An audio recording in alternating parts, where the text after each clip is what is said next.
김현봉 목사님 설교집 제3강 본문 마태복음 25장 10절에서 13절 제목 열처녀 비유. 등만 가진 사람은 누구며 다른 그릇에 기름을 준비한 사람은 누구인가? 슬기 있는 사람은 다른 그릇에 기름을 준비했습니다. 슬기는 그 사람을 괴롭게 했습니다.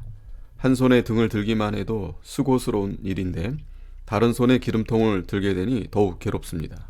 그러나 이 슬기 있는 사람은 생각을 하는 것이고 연구를 하는 사람입니다. 그는 자기가 가는 길은 신랑을 맞으러 나가는 길인 것을 밝히 알고 그 일에 실패가 없도록 해야 되겠다는 생각으로 기름을 다른 그릇에다가 준비하게 되었습니다. 괴로워도 목적이 실패하지 않아야겠다는 생각을 가지고 준비하여 신랑을 맞으러 나간 것입니다. 신랑이 늦게 오니 그때에야 기름이 필요했습니다. 기름 그릇을 따로 더 들고 다닐 때는 성가셨을 것이나 기름을 더 가지고 왔기 때문에 신랑을 맞이할 수 있게 된 것입니다. 기름은 무엇입니까? 중생시켜 놓은 영혼이 해나갈 옳은 일과 착한 일입니다.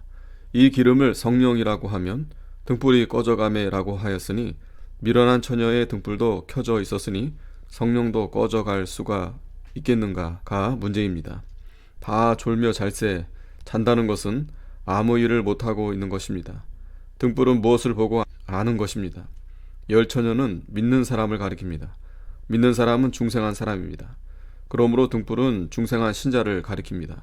중생한 사람은 구원을 시작한 자이니 구원을 이루어 나아가는 것이 있어야 합니다. 중생함을 받은 자는 틀림없이 천국에 갑니다. 구원을 이루어 나아가는 것은 예수님을 닮아가는 것이니 예수님과 같이 되면 구원 완성입니다. 중생은 항상 살아있는 하나님의 말씀으로 됩니다. 중생의 시기는 예수님을 구주로 믿는 때입니다. 예수님을 구주로 믿을 때 마음속이 기쁘고 즐겁고 죄를 슬퍼하고 의와 선의 길에 서는 것이며 하나님을 향하여 찾아가게 되는 것입니다. 디도서 3장 5절에 우리 구원은 우리 행위로 된 것이 아니고 중생의 씻음과 성령의 새롭게 하심으로 되었다고 했습니다. 중생은 살아있는 하나님의 말씀으로 되었으니 천국은 따놓은 당상입니다. 중생은 성령과 물로 됩니다. 하나님의 말씀을 들을 때 그 말씀을 옳게 여겨 깨닫게 되도록 성령이 역사하십니다. 우리를 중생시켜 놓은 것은 육신대로 살라고 하신 것이 아니고 중생한 영을 써서 살라고 하신 것입니다. 영을 쓰는 것은 양심을 똑바로 쓰는 것입니다. 중생한 영혼을 쓰지 않는 것은 졸며 자는 것을 가리킵니다.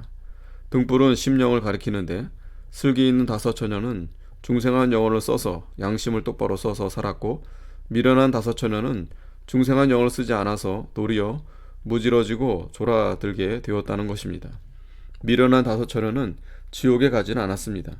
이들은 죽을 때 회개한 자들입니다. 예비치 못한 자들은 주님 재림시에 양심이 가책을 받아 부끄러워할 것입니다. 예비한 자들은 영광 중에서 기쁘고 즐거움으로 주를 영접할 것입니다. 예비하지 못한 자들은 부끄러워하면서도 구원의 자리에 들어갑니다. 이것이 곧 고린도전서 3장 10절에 있는 해 받는 구원입니다. 그러므로 두렵고 떨림으로 너희 구원을 이루어 나가라고 빌립보서 2장 12절에 말씀했습니다. 미련한 다섯 처녀가 지옥에 가지 않는 증거는 나는 너희를 알지 못하노라 한 말뿐이고 30절에 있는 어두운 데 내어 쫓으라 하는 말이 없습니다. 여기 혼인잔치 비유를 한 것은 남녀는 5세 6세만 되어도 본능적으로 사랑하는 마음이 나오고 마음이 끌립니다. 신자도 중생하였으므로 본능적으로 주께 향하는 마음이 나옵니다. 마음만 바로 세우고 중생시켜 놓은 것을 쓰면 쉽게 될 수가 있는 것입니다. 힘을 써서 이루는 대로 천국에 가서 상을 받는 것입니다. 사람이 행한 대로 하나님 앞에 나타나는 것입니다. 자기를 만들어 나아가지 않으면 상을 못 받을 것이나 상을 받고 못 받는 것은 둘째요.